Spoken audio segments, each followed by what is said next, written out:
नमस्कार. फायनली आपण पाहतोय सुधाकर यांनी आता स्वतःच्या पहिल्या बायकोला घरात आणलेलं असतं. ती असते सत्यजितची आई. अचानकपणे आपल्या सवतीला घरात आणल्यामुळे निरुपा चांगलीच चवताळलेली असते. ती म्हणत असते, काय चाललंय काय तुमचं? तुम्हाला काहीच कसं वाटत नाही?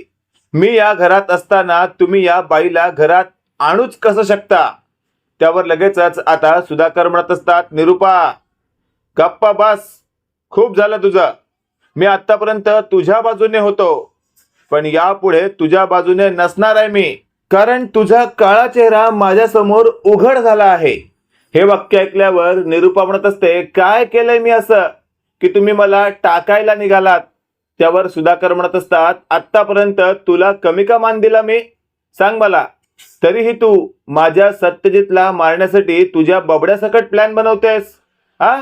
त्याचा ऍक्सिडेंट घडवून आणतेस तू. त्यावर निरुपा म्हणत असते, अहो तुम्हाला मिळालेली इन्फॉर्मेशन चुकीची आहे, असं काहीच केलेलं नाही मी. त्यावर लगेचच आता सुधाकर म्हणत असतात, देवाचे आभार मान की अजूनही मी तुला पोलिसात दिलं नाही. जर चुकूनही मी तुला पोलिसात दिलं ना, तर पोलीस तुझी चामडी सोलून काढतील, कारण तुझ्या विरोधात माझ्याकडे भक्कम पुरावा आहे. हे वाक्य ऐकल्यावर निरुपा म्हणत असते, उगाचच काही बोलू नका. माझ्या विरोधात तुमच्याकडे पुरावा कसा असेल? त्यावर सुधाकर म्हणत असतात, का नसणार? ज्या ठिकाणी उभं राहून त्या ड्रायव्हरला तू आणि तुझा पंकज पैसे देत होते ना सत्यजितला उडवण्यासाठी, त्या ठिकाणचं सीसीटीव्ही फुटेज माझ्या आणि माझ्या मीराच्या हातात आहेत. हे वाक्य ऐकल्यावर निरुपा चांगलीच हादरते. ती स्वतःशी बोलत असते, बाप रे, ही मीरा तर माझ्या मागे ग्रहणासारखी लागली आहे. काय करू मी, काय करू? आता तर मला माझा मोर्चा वेगळ्या दिशेनेच न्यावा लागणार आहे. आणि अशातच आता निरुपा म्हणत असते, ते काहीही असलं तरी या बाईला मी घरात 1 इंचही जागा देणार नाही उभं राहण्यासाठी. त्यावर लगेचच आता सत्यजित पुढे येतो आणि तो बोलू लागतो, ए निरुपा, बास झालं, फार बोललीस तू. आतापर्यंत आई आई म्हणून तुला काय कमी का मान दिला मी? पण यापुढे तुला काडीचाही मान देणार नाही. तू माझ्या आईच्या विरोधात जर आता 1 पाऊलही पुढे टाकण्याचा प्रयत्न केलास ना, तर लक्षात ठेव काय अवस्था करेन मी तुझी. त्यावर लगेचच आता निरुपा म्हणत असते, अरे सत्या, जरा तरी विचार कर. आता घरात आलेली बाई एक साधी सुधी नसून एक कैदी आहे. मागच्या 27 वर्षांपासून ती तुरुंगात होती. याचा विचार कर. म्हणजे तिने काहीतरी चूक केली असावी ना? अरे चूक काय, तिने कोणाचा तरी खून केला असावा, म्हणूनच तर तिला मागच्या 27 वर्षांपासून तुरुंगात ठेवलं होतं ना. मग अशा अपराधी बाईला तू आपल्या या घरात आणणार आहेस का? त्यावर लगेचच आता सत्यजित बोलत असतो, आधी एक गोष्ट लक्षात घे, 27 वर्षांपासून माझी आई तुरुंगात होती, त्यास कारणीभूत तू आहेस. तू केलेला गुन्हा तिने तिच्यावर घेतला आणि तुझा संसार सुखाचा होऊ दिला. तिला असं वाटलं होतं की हे असं सगळं केल्यावर तिचा मुलगा म्हणजे सत्यजित मी सुखाने राहीन. पण शेवटी लहानपणापासून तू काय मला आपलेसं केलं नाहीस, लाथाडलंस. आता काही दिवसांपासून तुला माझा पुळका आला होता. का तर मी तुझी म्हातारपणाची काठी व्हावं आणि स्वतःचा फायदा बघणारी तू आता मला जवळ करतेस. का तर या बाईला बापाने इथे आणलंय म्हणून. त्यावर लगेचच आपण पाहतोय आता निरुपा म्हणत असते, सत्यजित, जरा तरी विचार कर माझा. मी कमी का प्रेम केलं तुझ्यावर? भले 4 दिवसापासून मी तुला जवळ घेतेस ना. त्यावर लगेचच आता निरुपाला सत्यजित ढकलत म्हणत असतो, 1 इंचही पुढे येण्याचा प्रयत्न केलास ना माझ्या आई समोर, तर लक्षात ठेव, मी विसरून जाईन की एकेकाळी मी तुला निरुपा किंवा आई हाक मारली आहे. त्यावर लगेचच आता निरुपा म्हणत असते, अहो तुम्ही तरी बघा ना काय चाललंय. आणि अशातच आपण पाहतोय आता निरुपाला सुधाकर म्हणत असतात, मी तुला शेवटचं सांगतोय, या घरात आता तू राहणार नाहीस, कारण माझी पहिली बायको नीलावती आता परत आली आहे. आता हा संसार तीच पुढे नेणार. हे वाक्य ऐकल्यावर निरुपा ओक्साबोक्शी रडू लागते. पंकज म्हणत असतो, मम्मा, आता तू जर या घरातून बाहेर पडणार असशील तर माझं काय? मला तर या घरातून बाहेर पडायचं नाहीये.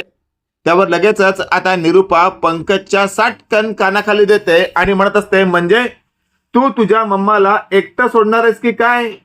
या कठीण काळात तू मला लाथाडणार आहेस की काय? त्यावर पंकज म्हणत असतो, मम्मा या सगळ्यामध्ये माझी चूक काय?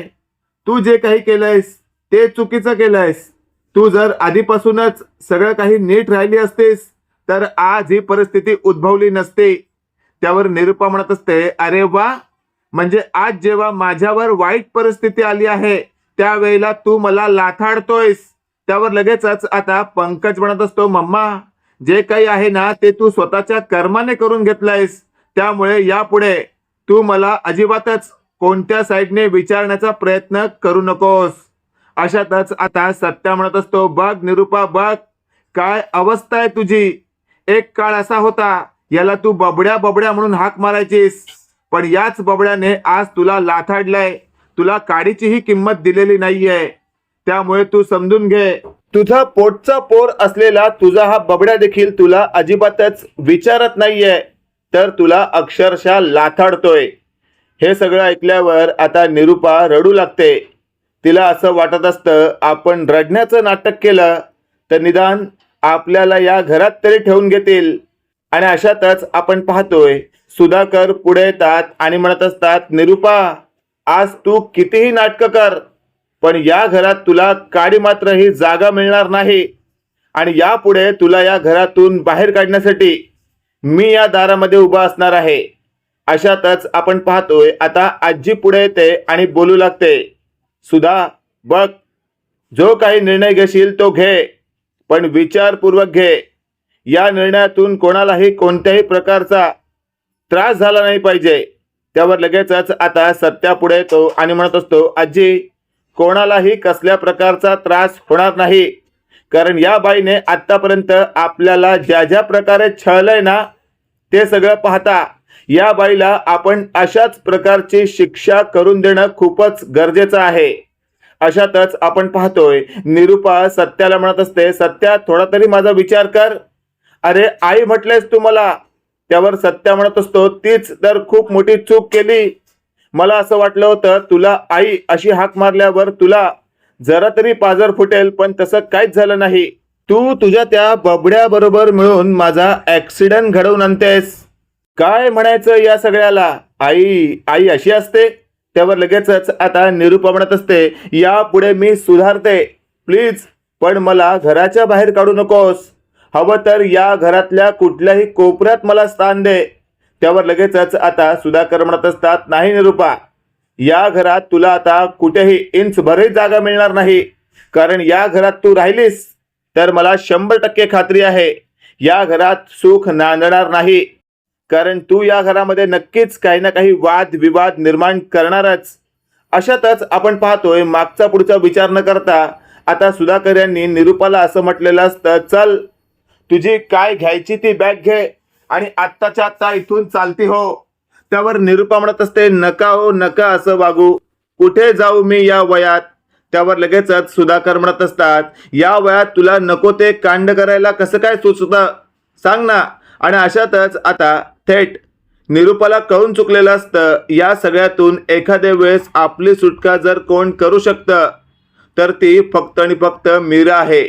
आणि अशातच आता निरुपा मीरा जवळ जाते आणि म्हणत असते, मीरा मीरा प्लीज, आता सगळं काही तुझ्या हातात आहे, प्लीज मला या घरात ठेवून घे, प्लीज जरा तरी विचार कर, मी तुझी सासू आहे. त्यावर लगेचच आता मीरा म्हणत असते, सासू? अहो तुम्ही तर बाईसाहेब आहात ना, तुम्ही तर मला स्पष्ट म्हटलं होतं की मला बाईसाहेब म्हणायचं, आणि आज अचानकपणे तुम्ही माझी सासू असल्याचं सुचतंय, आठवतंय. त्यावर लगेचच आता निरुपा म्हणत असते, हो हो हो कर ना, तू तरी मला माफ कर.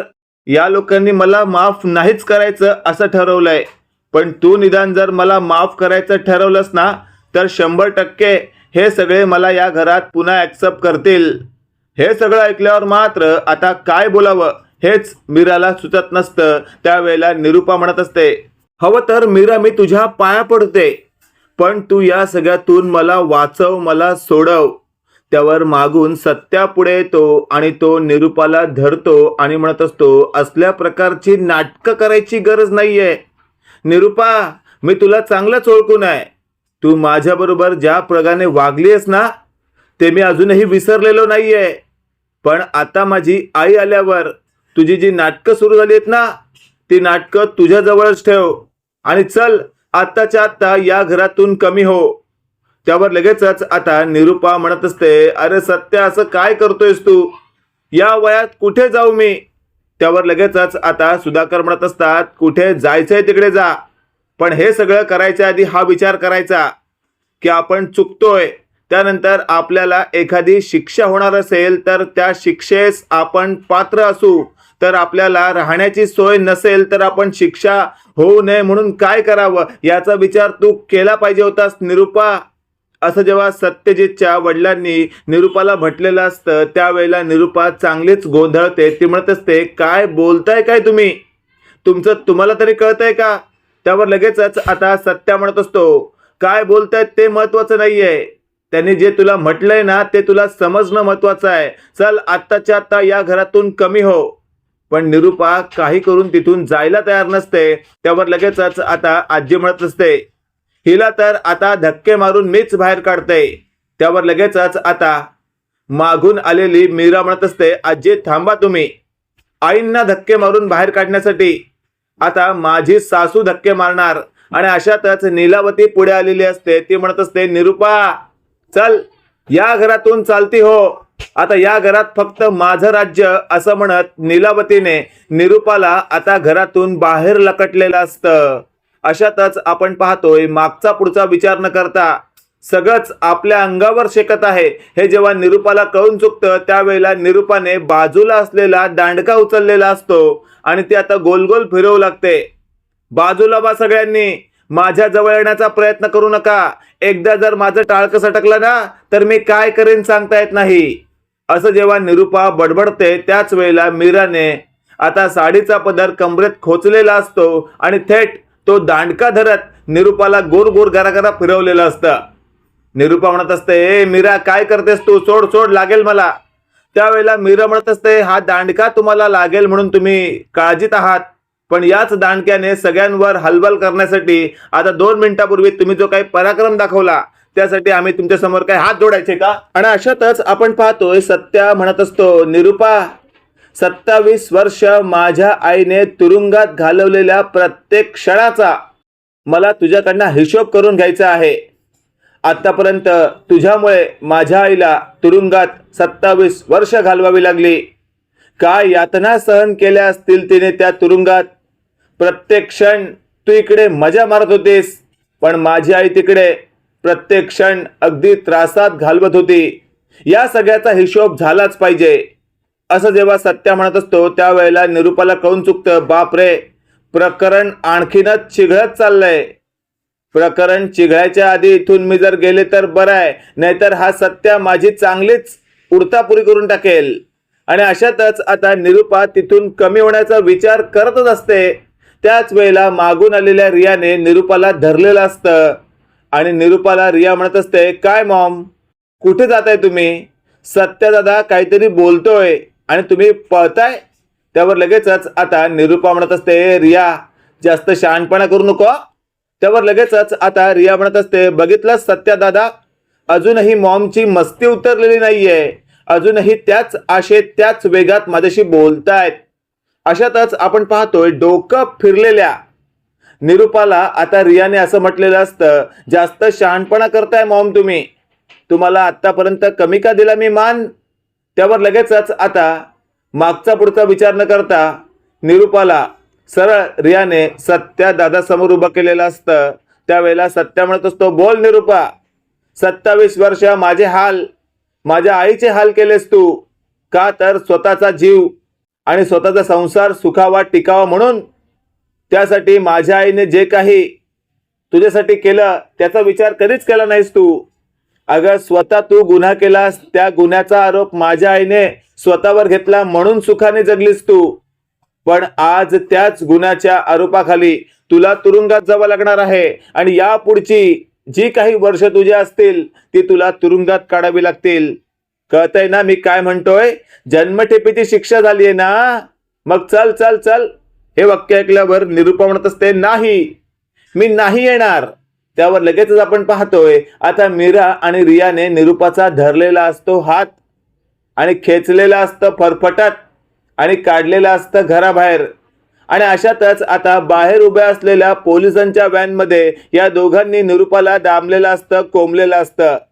निरूपा म्हणत असते, मला नेऊ नका, मला अशा प्रकारे नेऊन तुम्ही काय सिद्ध करताय. त्यावर लगेचच आपण पाहतोय रिया म्हणत असते, मॉम आम्ही हेच सिद्ध करतोय की तुम्ही आरोपी आहात आणि तुम्ही जो गुन्हा केलाय त्याची शिक्षा तुम्हाला भोगायला लागणारच. आणि एकदा का तुम्ही शिक्षा भोगलीत ना का त्यानंतर तुम्हाला कळेल की खरंच आहा हा हा हा हा हा हा. इकडे आपण पाहतोय आता थेट सुधाकर म्हणत असतात, सत्यजित बघ या सगळ्याचा आता विचार तुला करायचा आहे की नेमकं या निरूपाबरोबर काय करायचं आहे. तुला जर असं वाटत असेल की ही निरूपा या घरात राहावी तर तसा विचार तू करू शकतोस. आणि तुला वाटत असेल की नाही ही निरूपा या घरात नाही राहू शकत तर तू कोणत्याही क्षणाला हा विचार बदलू शकतोस आणि तिला या घरातून धक्के मारून घराबाहेर काढू शकतोस. त्यावेळेला सत्या म्हणत असतो, बाप मी तर पक्क ठरवलंय आणि जे मी ठरवतो तुला माहिती आहे मी त्यात कोणताच विचार बदलण्याचा पुन्हा विचार करत नाही. आणि मी एकदा ठरवलं की मी ठरवलं. त्यावर लगेचच आपण पाहतोय आता निरूपा म्हणत असते, अरे मग सत्या तू काय ठरवलं हे तर सांग. त्यावर लगेचच आता सत्या म्हणत असतो, जे काही मी ठरवलंय ते मी आता नाही सांगणार, कारण मी जर सांगितलं तर तू एकदम सावध होशील आणि मला तुला सावध करायचंच नाहीये. तेवढं आपण पाहतोय निरूपाने आता वेगळाच ड्रामा सुरू केलेला असतो. तुम्ही सगळे माझ्या विरोधात जाण्याचा जो काही प्रयत्न करत आहात पण त्याआधी हा विचार तुम्ही केलाय का या घरावर फक्त आणि फक्त माझा अधिकार आहे, कारण हे घर माझं आहे. मला माझ्या घरातून बाहेर काढणारे तुम्ही कोण. त्यामुळे या घरातून बाहेर पडण्यासाठी एकेकाने आता सगळ्या लाईनीमध्ये उभे राहा आणि सर्वात उभी राहील ही बाई जी कैदी म्हणून या घरात शिरली आहे.